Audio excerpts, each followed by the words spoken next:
Sophie owned a bakery. She loved it. The smell of fresh bread, the smiles of regulars, the pride of creation. But after 3 years, she was exhausted. She opened at dawn, closed after dark, managed staff, handled inventory, and still did the books at midnight. One day, her oven broke. She had no backup plan, no one trained to fix it, and no time to think. She sat on the flour-dusted floor and cried. Not because of the oven, but because she realized something brutal. She didn't own a business. She owned a job that couldn't run without her. That moment changed everything. Sophie didn't quit. She rebuilt. She studied systems, hired smarter, documented everything. Today, her bakery runs without her. She travels, she sleeps, she dreams again. This video is about that transformation, from burnout to freedom, from technician to entrepreneur, from Sophie to you. Most businesses are born from passion. You love baking, coding, designing, so you start a business. But here's the trap. Doing the work and running the business are two different games. The technician loves the craft. The entrepreneur builds the system. If you stay a technician, you become the bottleneck. You do everything yourself. You believe no one else can do it right, so you work harder, longer, and eventually, you break. The E-Myth calls this the fatal assumption, that if you understand the technical work, you understand the business. You don't. And that's okay. Because the shift isn't about abandoning your craft. It's about elevating it. It's about building a machine that delivers your magic without draining your soul. The technician works in the business. The entrepreneur works on it. Which one are you? Inside every founder, there are three personas fighting for control. The technician, the manager, and the entrepreneur. The technician wants to do the work. The manager wants order, structure, and control. The entrepreneur dreams big, sees the future, and builds systems. Most businesses fail because the technician dominates. You bake the bread, fix the website, answer emails, and forget to build the machine. The manager is needed, but without vision, they create bureaucracy. The entrepreneur is the architect. They design the business to run without them. The secret isn't choosing one, it's balancing all three. You need the technician's skill, the manager's discipline, and the entrepreneur's imagination. But only the entrepreneur can lead. Only they can build a business that scales, survives, and sets you free. So ask yourself, who's running your business today? And who should be? Most small businesses rely on superheroes.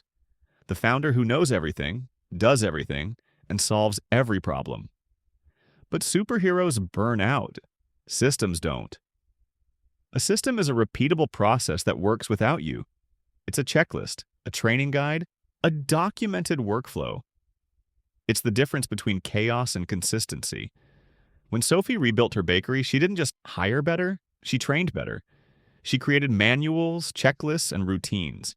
Her team could run the shop without her. That's leverage. That's freedom. Systems turn your business into a franchise, not a fluke. They protect your brand, your time, and your sanity. If your business depends on your memory, your mood, or your presence, it's fragile. If it runs on systems, it's scalable. So stop being the hero. Start being the architect.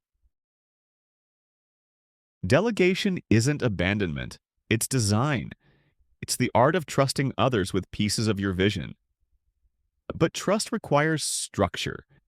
You can't just say, figure it out. You need to define the task, the outcome, and the standard. That's where systems meet people. When Sophie hired a new manager, she didn't just hand over the keys. She handed over a playbook.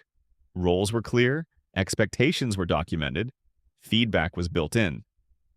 The result? Her team felt empowered, not confused. Delegation works when people know what great looks like, when they have tools, not just tasks. Most founders resist delegation because they fear loss of control, but real control comes from clarity, not micromanagement. Design the role, define the win, then let go. That's how you build a business that breathes without you. Even if you never planned a franchise, you should build like you will. Why? Because franchises run on systems, not personalities. They're designed to be replicated, scaled, and sustained. That mindset forces clarity. It forces documentation. It forces you to ask, could someone else run this without me? If the answer is no, you're still in the technician's trap. Sophie didn't want 10 bakeries, but she built her shop like she did. Every recipe was standardized. Every shift had a checklist. Every role had a guide. That's the franchise mindset. It's not about expansion, it's about independence. It's about building a business that's bigger than you, one that survives vacations, emergencies, and evolution. So even if you stay small, build like you're going big. Because that's how you build freedom. Here's the ultimate test. Could you leave your business for 30 days and come back to find it thriving? Most founders can't. They'd return to chaos, complaints, and collapse. That's the exit test. It reveals whether you've built a business or just a job. Sophie took that test. She flew to Italy for a month. Her bakery ran smoothly. Sales grew. Her team innovated. Why? Because she built systems, trained leaders, and trusted the process. The exit test isn't just about vacations. It's about legacy. It's about building something that lasts, something that serves others, not just you. If your business can't run without you, it's not ready. But if it can, you've built something rare, something real, something worth scaling, selling, or simply enjoying. So, could you pass the exit test? You've seen Sophie's story. You've met the technician, the manager, and the entrepreneur. You've learned about systems, delegation, and the franchise mindset. Now it's your turn. Start small. Document one process. Delegate one task. Build one system, then another, and another. Over time, your business will shift. It will become smarter, stronger, and more independent. You'll stop being the bottleneck. You'll start being the builder. This isn't about working less. It's about working smarter. It's about designing freedom. Because the goal isn't just profit, it's peace, it's pride. It's knowing your business can thrive without you. That's the E-Myth revisited. That's the journey, and it starts now. Freedom doesn't come from working harder. It comes from building smarter, from systems, trust, and design. The moment your business runs without you, even for a day, is the moment you win.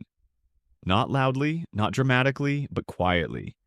You built this. Now build it to last. Start small. Document one task, delegate one role, then step back and watch what happens. Because the goal isn't to escape your business, it's to own one that doesn't own you. And that shift, it starts now.